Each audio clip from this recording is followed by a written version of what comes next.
ॾाढो थोरे वक़्त में ॾाढो मक़बूल थियो आहे। ऐं अमर खे इहो ख़दशो हो या ख़ौफ़ हो या लिखण महिल बार बार इहो सोचींदो हो त हीअ किताबु जॾहिं मार्केट में ईंदो कहिड़ो तासुरु वरितो वेंदो त हिकिड़े पुट पंहिंजे पीउ ते लिखियो आहे ऐं उन्हीअ जो तासुरु नाले मां बि थो जुड़े, उनखे कीअं अॻिते वधाइजे, उहो किताबु कीअं तख़लीक़ थियो, छा पस मंज़र हो, वरी जॾहिं मार्केट में आयो आहे त उनखे कीअं ॾिठो वियो आहे, कीअं पढ़ियो वियो आहे। इन जे लाइ असां वटि जेके मुक़ररु मौजूदु आहिनि शबीर शहर सियासी हवाले सां हिकिड़ी वॾी ऐं अनवर पीरज़ादे जो तमामु वेझो दोस्त हो, वेझिड़ाईअ खां उनखे ॾिठईं ऐं हिन किताब खे बि उन पढ़ियो आहे। हिन किताब में संदसि राया बि आहिनि त उन रोशनीअ में साईं बि किताब ते ॻाल्हाईंदो।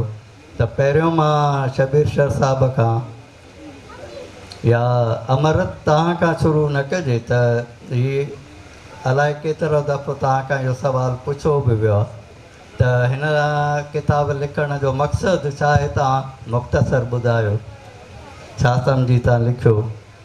असल में बाबा जेको मां पहिरियों ज़िक्र करे चुको आहियां त हू हिकु सेल्फलेस क़िस्म जो माण्हू हो। हुनखे पंहिंजी ज़ात जी पज़ीराई, पंहिंजा किताब छपिराइण, पंहिंजी आत्मकथा त परे जी ॻाल्हि आहे, हू पंहिंजा लिखियल किताब ई हुन ज़िंदगीअ में कोन छपिराया, छो त हू चवंदो इहो इदारनि जो कमु आहे, इहो मुंहिंजो कमु न आहे, मुंहिंजो कमु आहे त मां सिंध जी ख़िदमत कयां ऐं पंहिंजो कमु कंदो रहियां। त उन जे लाॾाणे खां पोइ असां अकेडमी खोली, हुन जा किताब शाया कया, पर इन ज़रूरत खे मूं महसूसु कयो शिदत सां त उन जी शख़्सियत जेका आहे उहा डॉक्यूमेंट अञा पूरी तरह न थी सघी आहे उन्हनि मज़मूननि में जेके हुन ते लिखिया विया आहिनि। त मुंहिंजो हो त उन जे यादुनि खे मां सहेड़ियां, पंहिंजे ज़ाती हवाले सां खोड़ मूं वटि ॻाल्हियूं जेके मां लिखणु पियो चाहियां। पोइ वरी मूं हीअ किताब पंहिंजा रस्ता पाण ठाहींदो वियो। मूं हुन जे मुख़्तलिफ़ जेके कंट्रीब्यूशन्स आहे मुख़्तलिफ़ फील्ड्स में उन्हनि ते कमु कयो। वरी हुन जे दोस्तनि खां इंटरव्यूज़ कया त हू ऑफलाइन जामी चंडियो ते वेठो आहे, हू चवंदो आहे अनवर पीरज़ादो पंहिंजे ऑफलाइन कचहरियुनि में अञा वधीक हो ऐं किताबनि में घटि आहे। सो मूं दोस्तनि खां कुझु हुन जे जेल जे साथियुनि खां, शबीर शहर वेठो आहे, कम्युनिस्ट पार्टीअ जे हवाले सां हुनजो रोल कहिड़ो हो, उहो कंहिंखे बि लिखत में ईअं साम्हूं न आयो। त मूं कोशिशि कई त हुन जे जेल जे साथियुनि खां पुछां।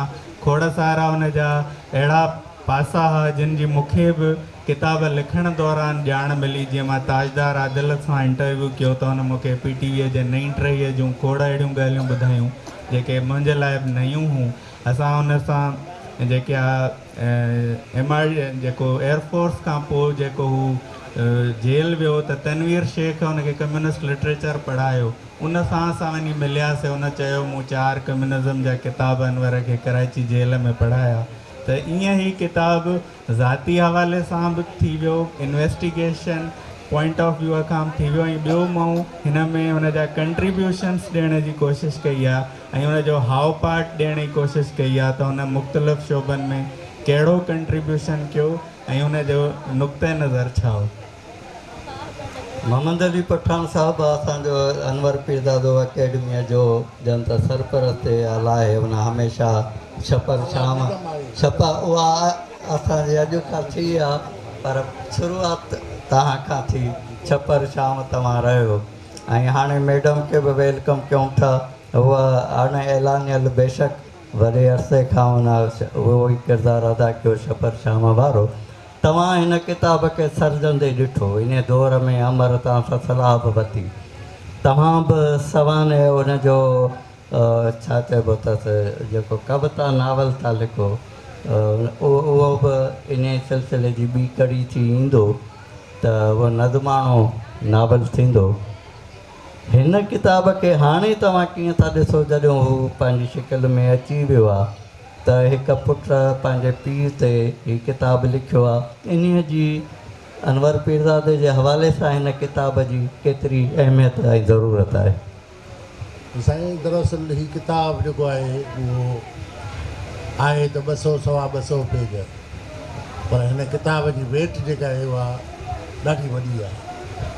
ऐं हीअ किताब जॾहिं अमर लिखणु शुरू कयो त मां न पए सम्झो त अमर ही हेॾो सारो जबल उहो खणी सघंदो, ससूअ वांगुरु ईअं पुनल जो पेरो खणंदो ऐं पार पवंदो। मूंखे यकीन न पियो अचे त ही इन अंदाज़ में हिन किताब सां निभाईंदो। विख विख ते हू मूंसां सलाहूं बि कंदो रहियो, किताब जा चैप्टर पढ़ाईंदो बि रहियो।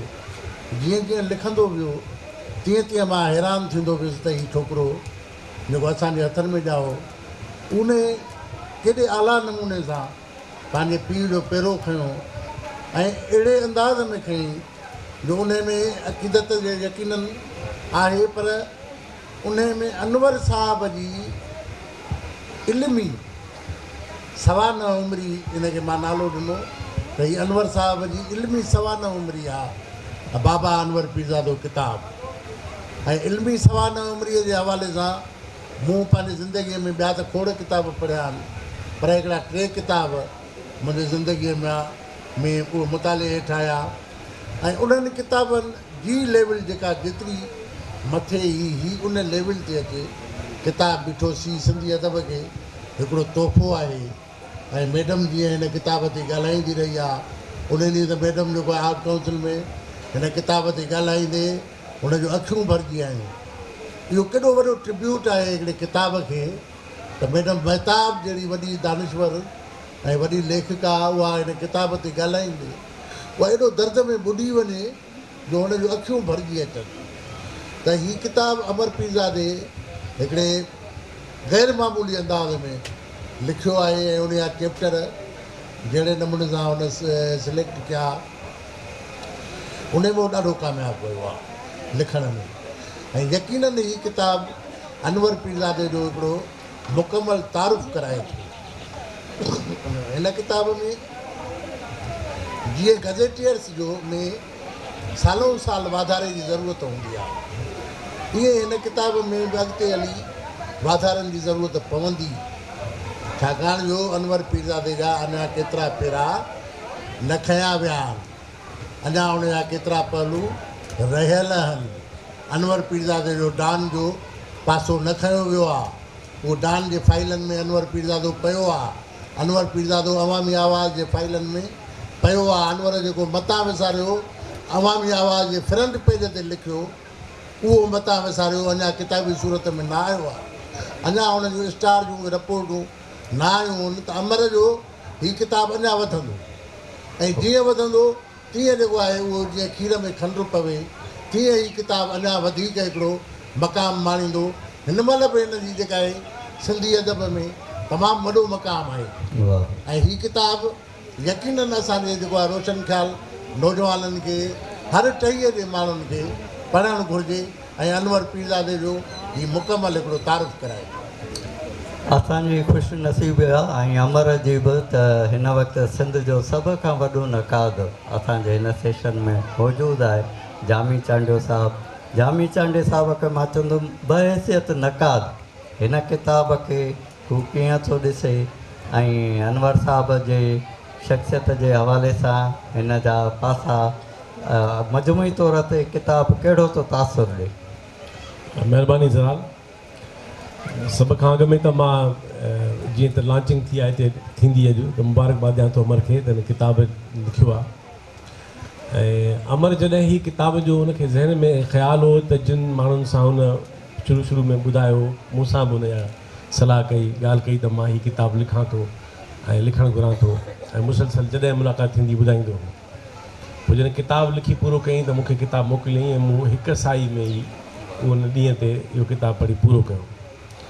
मां जेके हिन जे बारे में पंहिंजा 2 टे राया ॾियां त जीअं ॿियनि दोस्तनि बि चयो ऐं हिन जे अंदरि बि हसन मुजतबा बि लिखियो आहे त ॾाढो ॾुखियो थिए थो कंहिं पुट जे लाइ त उहो पंहिंजे पीउ जी आत्म कथा लिखे, उनजी सवाने उमिरि लिखे, छाकाणि त उन में एतिराम जा प्यार जा मोहबत जा घणा पासा रुकावटूं थी सघनि था।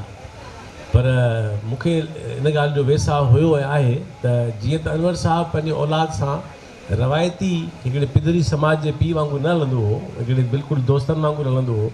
इन करे मूंखे लॻे थो त अमर खे या आज़ादी हुई त अमर इन मौज़ू में हथु विधो ऐं निहायत कामयाबी सां किताबु लिखी ॾेखारियो।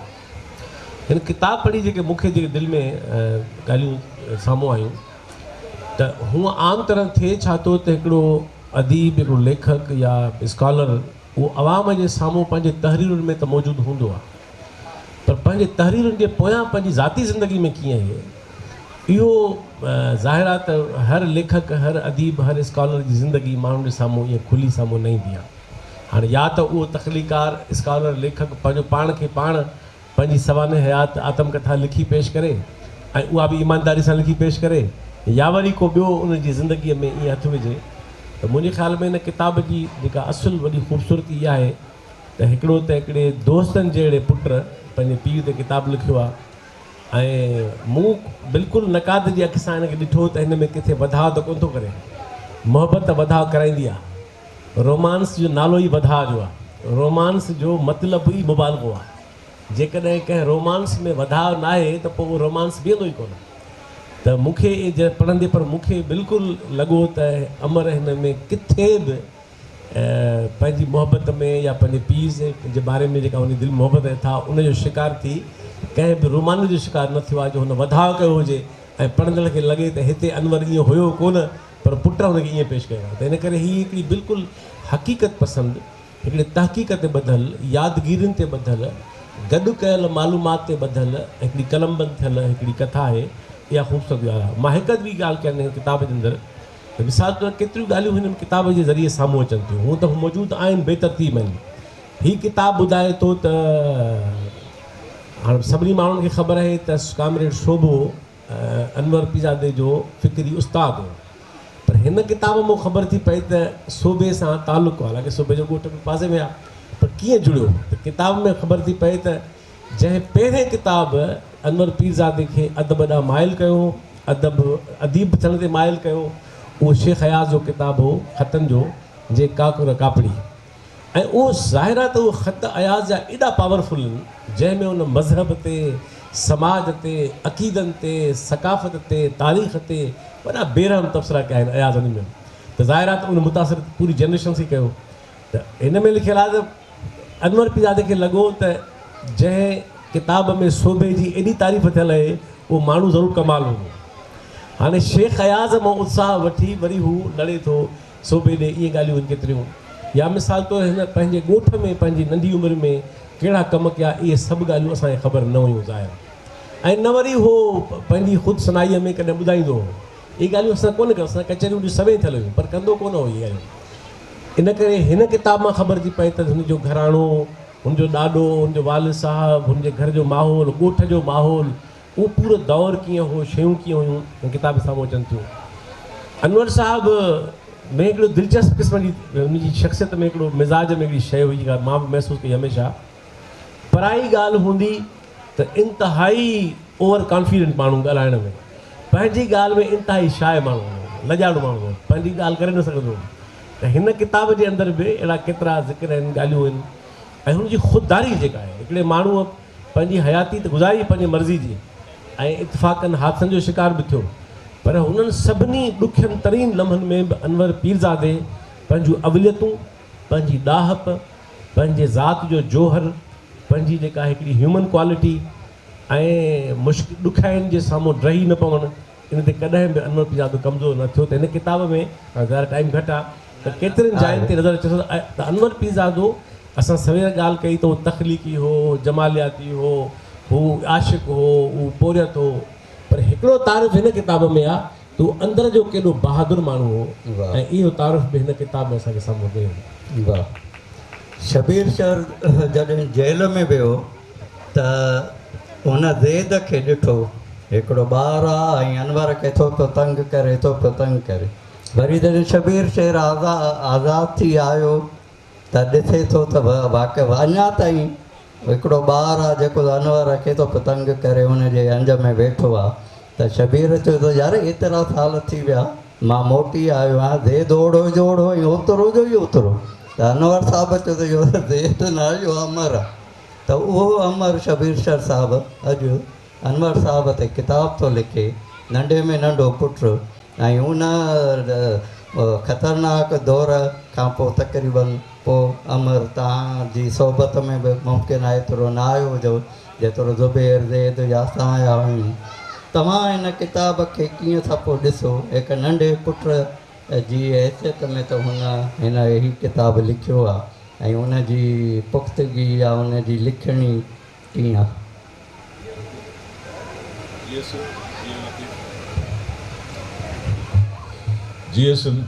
जी लतीफ़। हाँ, मां अॼु ये ॾिसी ॾाढी ख़ुशी थी आहे ऐं अनवर जी औलाद क्रिएटिव माइंड थी रखे पई, तख़लीक़ार आहे। मां त वकील आहियां, मां त ॾिठो आहे वॾनि वॾनि शाइरनि अदीबनि जी औलाद कोर्टुनि में विढ़ंदे ॾिठी आहे। बाबे जी मिल्कियत मां हिसो ॾियो, मुंहिंजो हिसो हेतिरो आहे, मुंहिंजो हितो हेतिरो आहे। ऐं कंहिंखे बि मूं हिन तरह सां हाणे कोन ॾिठो आहे त पीउ जी मिल्कियत खे हिन तरह सां अवाम वटि खणी आया हुजनि ऐं अवाम में के हिसेदार बणायो हुजे ऐं अवाम खे हिसो ॾिनो हुजे त हे असांजो बाबो हो ऐं हुनजो ही कंट्रीब्यूशन आहे। अचो असां तव्हां सां शेयर था कयूं पिया। ही फस्ट टाइम इहो मां सम्झां थो त इहो क्रेडिट जेका आहे वॾे में वॾो क्रेडिट उन पीउ ॾे आहे जंहिं ॿारनि जी इन क़िस्म जी तरबियत कई ऐं हिननि ॿारनि खे सर्कस जो शींहुं कोन ठाहियो। सर्कस जो शींहुं थींदो आहे त हुनखे सॼो कुझु जेको आहे उहो अॻियां आणे रखिबो आहे, हुन वटां शिकार करण जी सलाहियत ई ख़तमु थी वेंदी आहे।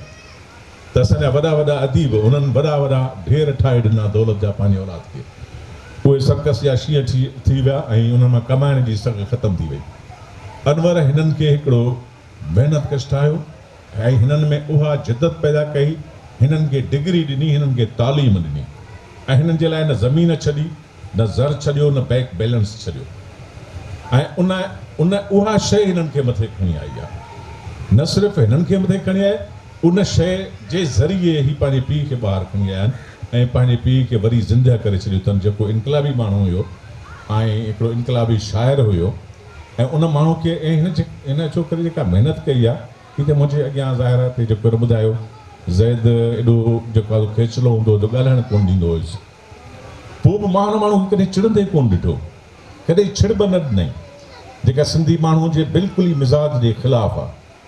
कचहरी में कॾहिं बि सिंधी माण्हू ॿार खे बर्दाश्त न कंदो, हुनखे ॻाल्हाइणु न ॾींदो, हुनखे ॿुधंदो, ज़ैद हुते विच में सुवालु कंदुसि, वरी सुवालु कंदुसि, पर कॾहिं बि मां ॾिठो त ॿार खे का छिड़ब ॾिनी हुजेसि। मां 7 साल जेल कटे वरी जॾहिं आयुसि अनवर सां मिलणु, ॾिसां उहो ई ॿारु वेठो आहे, हुनजो साॻियो ई खिट पिट लॻी पई आहे। मां चयोमांसि हे ज़ैद अञा ताईं कोन सुधरियो। चई न, हिकिड़ो कुंड में नौजवान वेठो हुजेसि, शर्मीलो, ख़ामोश, ख़ूबसूरत ॿारु नौजवान। चई ज़ैद हो वेठो अथई। मुंहिंजो पोइ हे केरु आहे? चई हे अमर। मूं चयो तुंहिंजा सभई ॿार हिकु जहिड़ा आहिनि जा, कंहिं में त फज़ीलत सेखार कंहिंखे त। सो बहरहाल उहे खोचरा ॿार अॼु मां ॾिसां थो, उन्हनि में केतिरियूं तख़लीक़ी सलाहियतूं आहिनि, उन्हनि में केतिरे लिखण जो दाव आहे, केतिरो लिखण जो ढंग आहे। ऐं हिन माण्हू त ससुईअ वांगुरु पहिरों खयो आहे। हू अनवर जे हिकु हिकु दोस्त वटि पहुतो आहे ऐं उन्हनि सभिनी वटां अनवर जा जेके रंधा आहिनि उहे गॾु कया अथई, उहे खणी अची हिन में जेके से विधा अथई। ऐं मां सम्झां त अनवर ख़ुशि नसीब हुयो। ऐं मां जॾहिं पढ़ियो शेख अयाज़ खे त बदर अबड़े जे जेल जी डायरी ते जेको मुहाल लिखियो अथसि त जमाल अबड़ो ॾाढो ख़ुशनसीब माण्हू आहे, जंहिंखे बदर जहिड़ो हिकिड़ो अहिड़ो पुटु मिलियो आहे जंहिं हुनजो अदबी वरसो अची संभालियो आहे। त अदीब जे लाइ हिकिड़ी आहे तमामु वॾी ॻाल्हि आहे त हुनजी औलाद हुनजे अदबी हिसे खे वरसे खे संभाले। इहा का टोक जहिड़ी ॻाल्हि कान्हे त पुटु छो लिखे, पुटु मिल्कियत में वारिस बणिजे, सक्सेसर बणिजे, हुनजे ॿियनि जेके कंट्रीब्यूशन इनकलाबी जेके आदर्शी आहिनि ऐं जेके हुनजो शाइरी ऐं अदब वारियूं जेके ख़िदमतूं आहिनि, जेको वरसो आहे उन में उनजो वारिस उनजो शेयर होल्डर न बणिजे।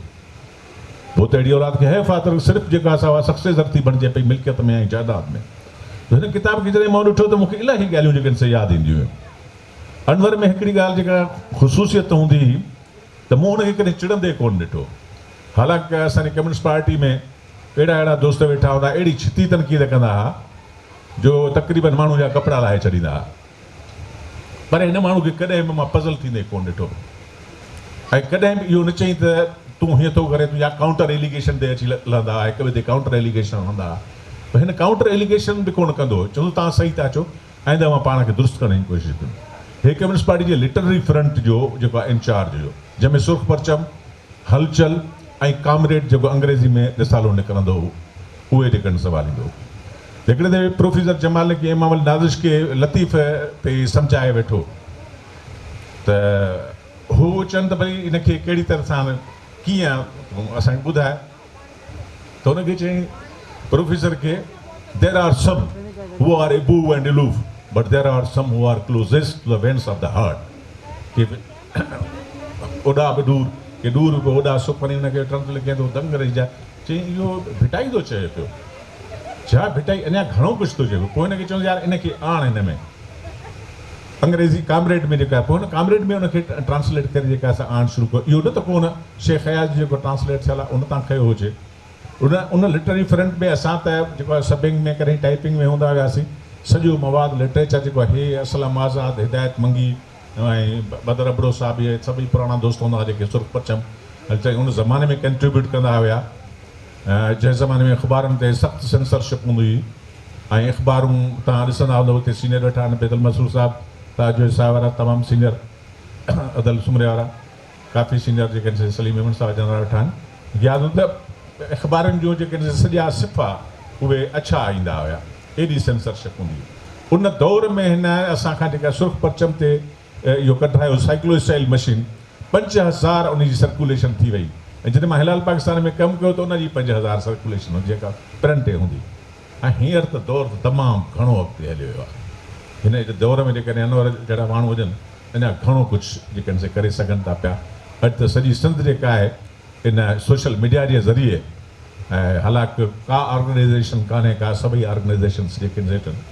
बहरहाल अनवर जी औलाद खे मां सलाम सुर्ख सलाम थो कयां।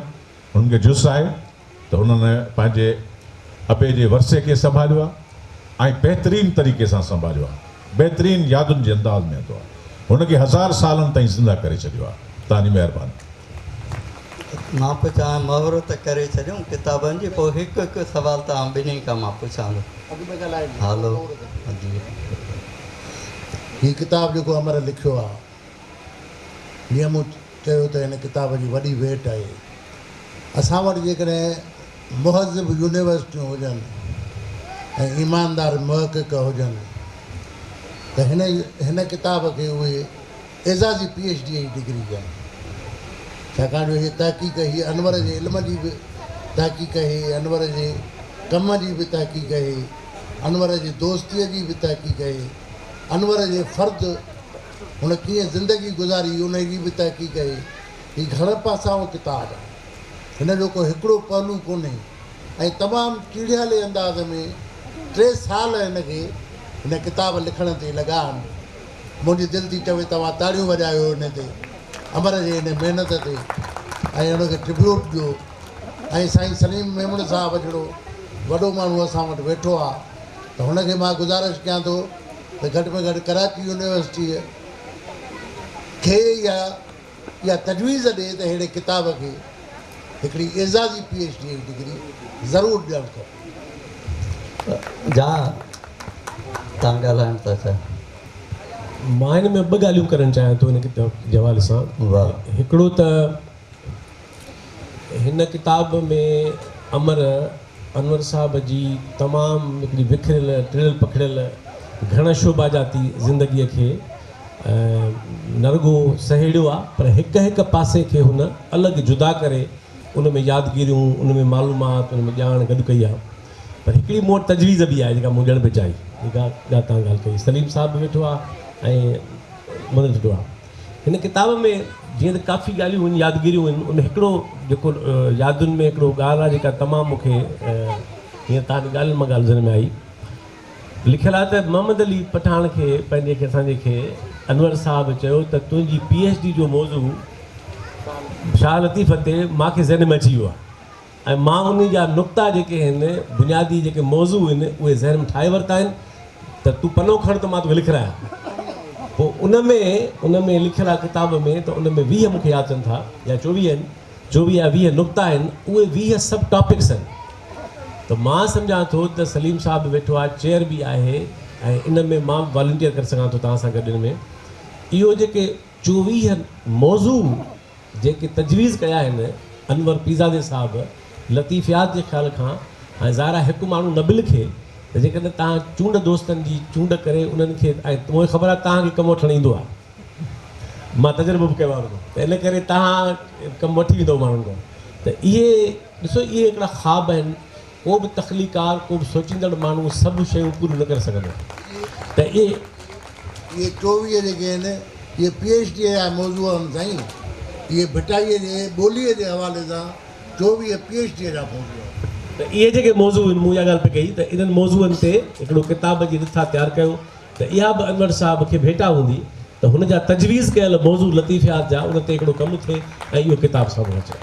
हाणे असां मुहूरत कंदासीं किताब जी, ऐं हीअ किताब स्टॉल ते मौजूदु आहे। मुंहिंजो ख़्यालु आहे त हीअ सिंध जे शागिर्दनि खे अनवर पीरज़ादे जे मदाहनि खे ॻोठ सूबे ॾे इहे ॻाल्हियूं आहिनि केतिरियूं, या मिसाल तौरु हिन पंहिंजे ॻोठ में पंहिंजी नंढी उमिरि में कहिड़ा कमु कया, इहे सभु ॻाल्हियूं असांखे ख़बर न हुयूं ज़ाहिर, ऐं न वरी उहो पंहिंजी ख़ुदि सनाईअ में कॾहिं ॿुधाईंदो हो। इहे ॻाल्हियूं असां कोन कयूं, असां कचहरियूं सभई थियल हुयूं पर कंदो कोन हो इहे ॻाल्हियूं। इन करे हिन किताब मां ख़बर थी पए त हुनजो घराणो, हुनजो ॾाॾो, हुनजो वालिद साहिबु, हुनजे घर जो माहौल, ॻोठ जो माहौल, उहो पूरो दौरु कीअं हो, शयूं कीअं हुयूं, हिन किताब साम्हूं अचनि थियूं। अनवर साहिबु में हिकिड़ो दिलचस्प क़िस्म जी हुनजी शख़्सियत में हिकिड़ो मिज़ाज में हिकिड़ी शइ हुई जेका मां बि महसूसु कई हमेशह, पराई ॻाल्हि हूंदी त इंतिहाई ओवर कॉन्फिडेंट माण्हू ॻाल्हाइण में, पंहिंजी ॻाल्हि में इंतिहाई शाइ माण्हू, लॼाड़ू माण्हू, पंहिंजी ॻाल्हि करे न सघंदो।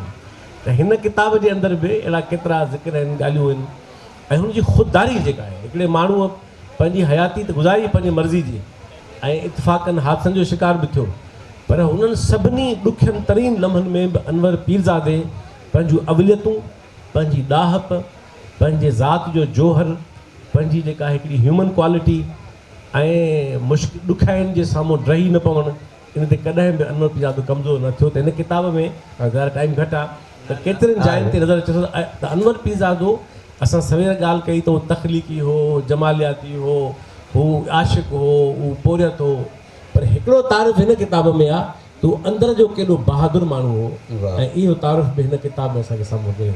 वाह। शबीर शर जॾहिं जेल में वियो त हुन ज़ैद खे ॾिठो, हिकिड़ो ॿारु आहे ऐं अनवर खे थो पियो तंग करे, थो पियो तंग करे। वरी जॾहिं शबीर शेर आज़ादु थी आयो त ॾिसे थो त वाक़ई अञा ताईं हिकिड़ो ॿारु आहे जेको अनवर खे थो पियो तंग करे, हुनजे अंज में वेठो आहे। त शबीर चयो त यार एतिरा साल थी विया, मां मोटी आयो आहियां, ज़ैद ओड़ो जो ओड़ो ऐं ओतिरो जो ई ओतिरो।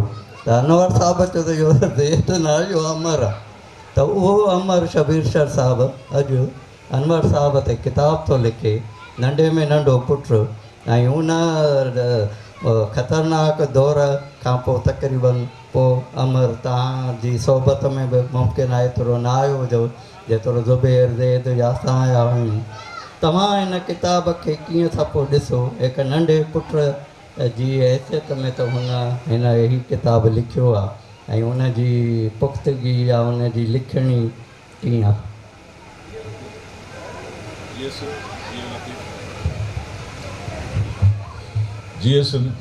जी लतीफ़। हा, मां अॼु इहो ॾिसी ॾाढी ख़ुशी थी आहे, ऐं अनवर जी औलाद क्रिएटिव माइंड थी रखे पई, तख़लीक़ार आहे। मां त वकील आहियां, मां त ॾिठो आहे वॾनि वॾनि शाइरनि अदीबनि जी औलाद कोर्टुनि में विढ़ंदे ॾिठी आहे।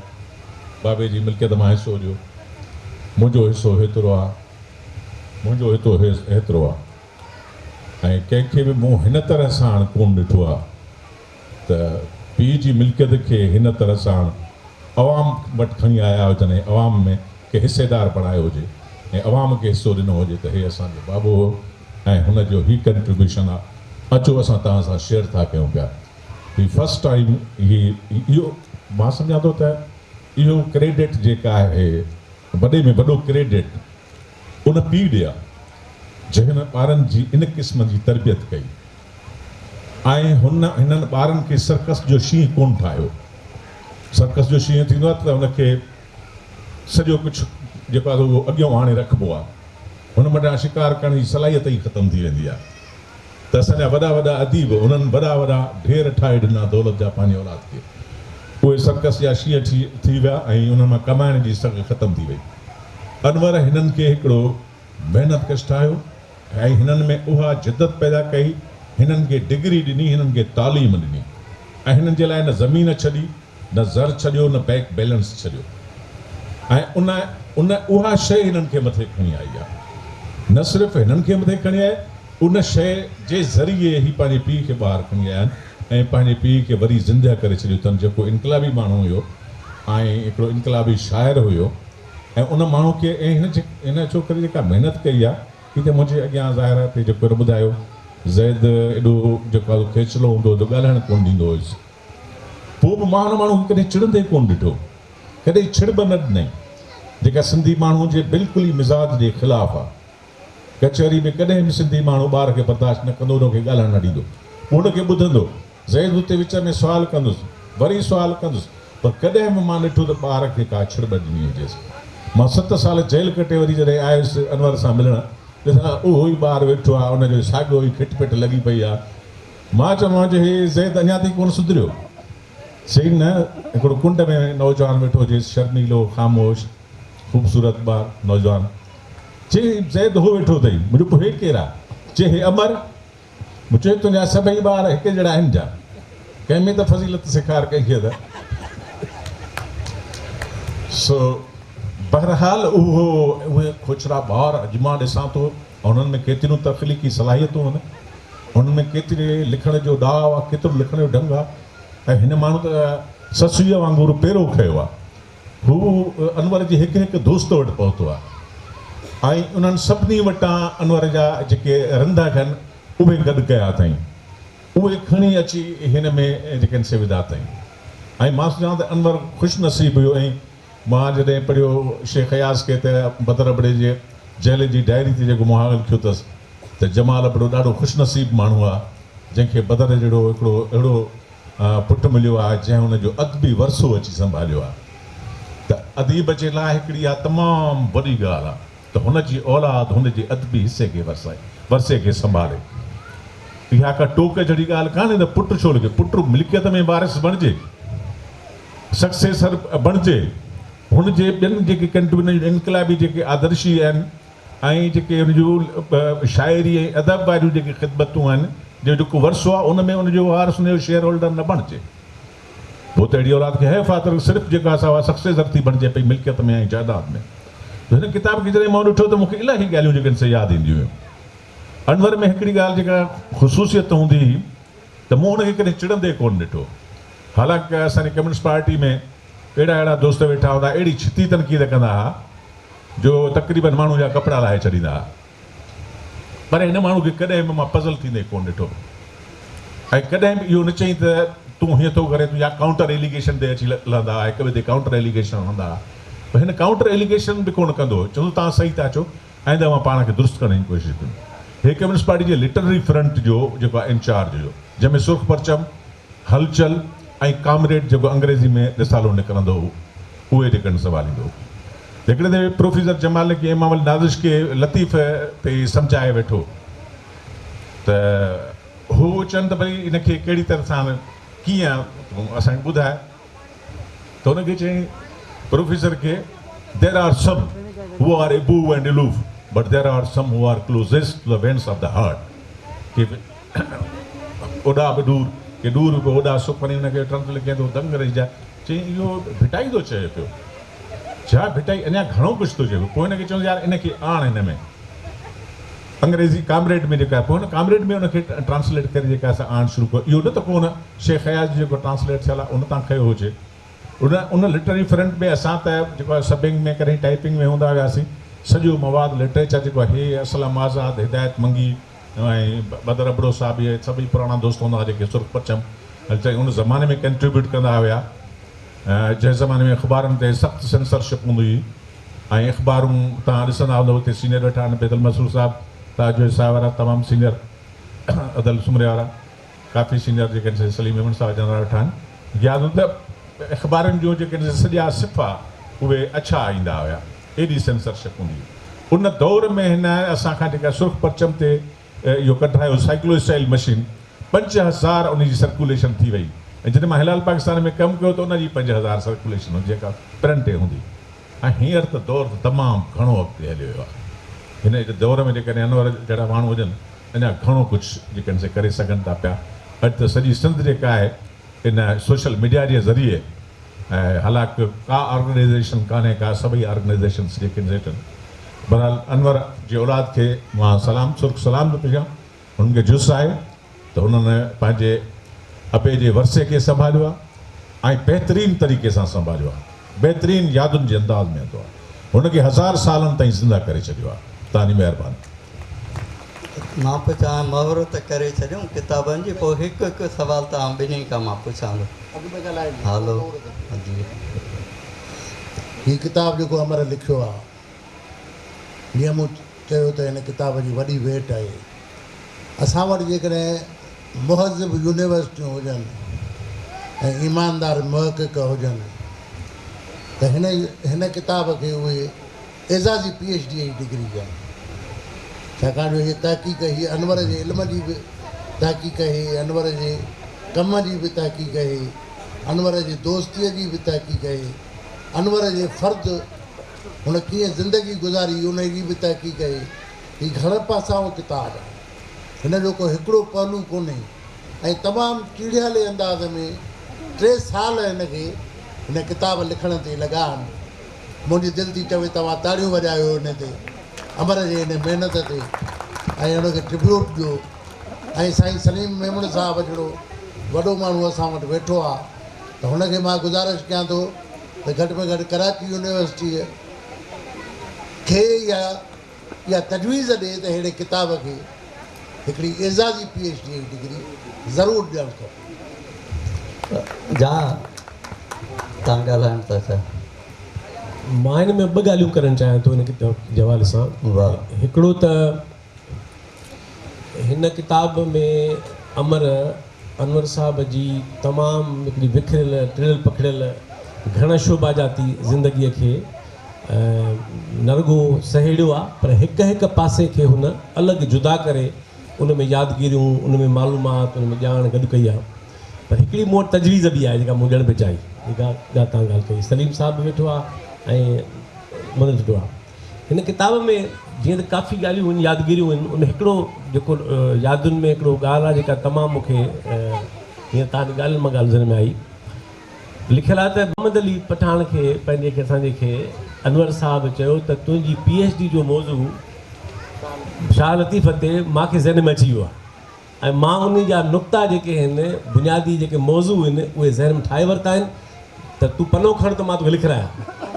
पोइ उन में लिखियलु आहे किताब में त उन में 20 मूंखे यादि अचनि था या 24 आहिनि, 24 या 20 नुक़्ता आहिनि। उहे 20 सब टॉपिक्स आहिनि।